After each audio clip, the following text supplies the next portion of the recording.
200 years ago, almost every human could do things that many of us today would struggle to do for even one day.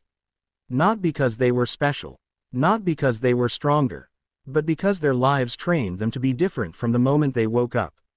If you were dropped into their world for a single week, you might feel lost, tired, and unsure how to survive. Think about your morning today. You wake up, you check a screen, you press a button, light turns on, water flows, food appears from a fridge or a store. Most of life feels ready-made. Now imagine waking up in a small wooden room, with no lights, no soft bed, no warm shower waiting for you. The day starts when the sun rises. If you want warmth, you make fire. If you want water, you carry it. If you want food, you work for it with your hands. This was normal. This was not a special skill. This was life. One of the first skills many people had was the ability to walk long distances without thinking about it. Not for sport, not for exercise, just to live. People walked to work. They walked to visit family. They walked to get food. Some walked for hours each day. Their legs were used to it. Their breath was calm. Their body knew the rhythm of moving forward for a long time. Today, many of us feel tired after a short walk. Our bodies are not broken. They are just trained for sitting. Chairs, cars, and soft floors have changed what our bodies expect. Another skill was finding direction without maps or screens. People knew where they were by looking at the land. They noticed hills, rivers, trees, and the way the sun moved. They felt the ground. They remembered the shape of the road. Even in small towns, people could walk far and still know how to return home. The world around them was their guide. Today, many of us feel lost if a phone loses signal. We trust a small glowing screen more than our own sense of place. When the screen goes dark, our mind feels empty. People also knew how to fix things. Not in a perfect way, but in a good enough way to keep life moving. A chair broke. You fixed it with wooden nails. A shoe tore. You stitched it. A tool became dull. You sharpened it. Objects were not thrown away so easily. They had weight. They had value. You understood how they were made because you often made them yourself. Today, when something breaks, we often replace it. We do not touch the inside of things. We do not learn their simple logic. So when something stops working, we feel small and helpless in front of it. Food was another skill, not just cooking, but knowing food. People knew when plants were ready. They knew which ones were safe. They knew how to keep food for winter. Drying, salting, storing in cool places. They knew how to cook with simple tools and simple heat. Meals took time. Hunger was real. Today, food is fast. It is wrapped. It comes from far away. Many of us do not know how it grows or where it comes from. When food is always ready, the skill of understanding it fades away. There was also the skill of working with hands all day. People built. They carried. They lifted. They shaped. Their hands were strong. Their skin was thick. Pain was part of the work. Not because they liked pain, but because life asked for effort.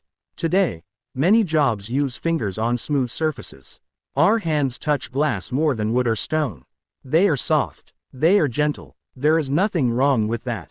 But it changes what our body expects from the world. People also had a deep skill of waiting.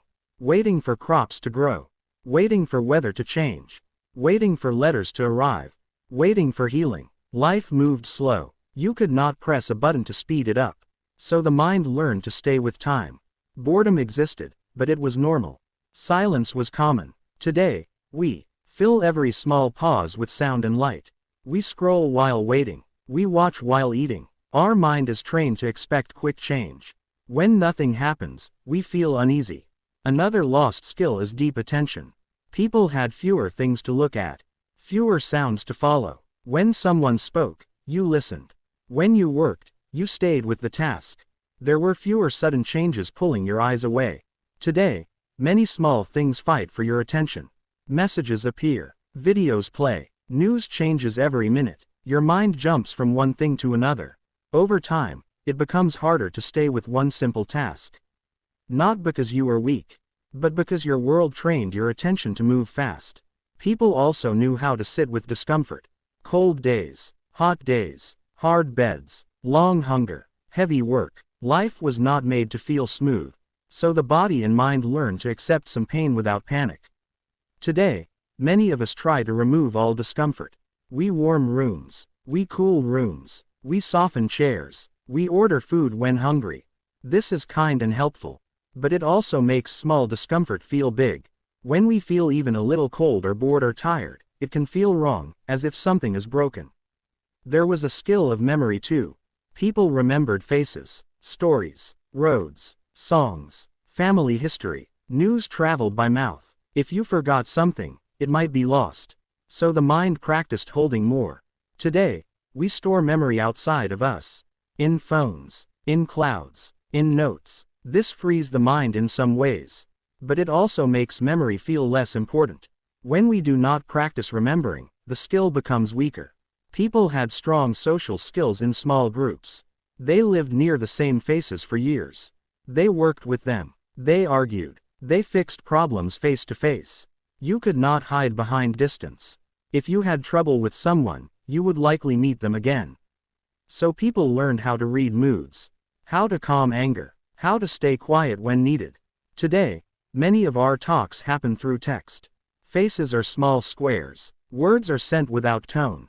It is easier to avoid hard talks. It is easier to misunderstand each other.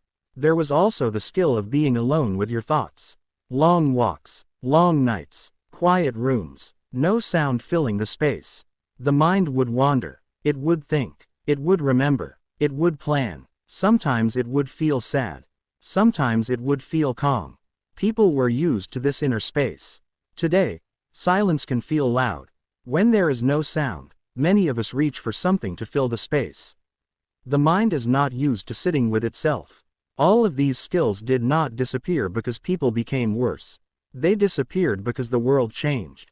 Tools became easier. Life became faster. Comfort became normal. The brain learns from what it faces every day. When life is easy in one way, the brain stops practicing certain skills. Not because those skills are useless, but because they are not needed as often. Your brain is very simple in this way. It is like a muscle. It grows in the ways you use it. If you walk a lot, your legs grow strong. If you sit a lot, your legs grow used to sitting. The brain does the same. If you solve problems with your hands feel smart. If you solve problems with buttons, your fingers learn speed. If you wait often, your mind learns patience. If you are always rushed, your mind learns to move fast and worry when things slow down. There is nothing wrong with living in this modern world. Comfort is not a mistake. Ease is not a failure. But it is useful to notice what we have traded. Not to feel sad about the past, but to understand ourselves better in the present. When you feel tired after a short walk, it is not because you are weak. It is because your body was trained for a different life. When you feel lost without a screen, it is not because you are broken. It is because your sense of place was not asked to grow. You can bring back small pieces of these old skills, if you want. Walk a little more. Fix one small thing instead of replacing it. Sit with silence for a few minutes. Cook one simple meal from basic food. Learn one road without looking at a map. Let your mind wait sometimes without filling the space. These are not big acts. They're quiet choices. They remind your brain that it can do more than it thinks. 200 years ago, life trained humans to be slow, steady, and strong in simple ways. Today, life trains us to be fast, light, and connected. Neither is better in every way. They're just different shapes of being human. And when you notice the skills that faded, you also notice the space where new skills grew. In that space, you can choose how you want your own mind and body to learn, one small habit at a time.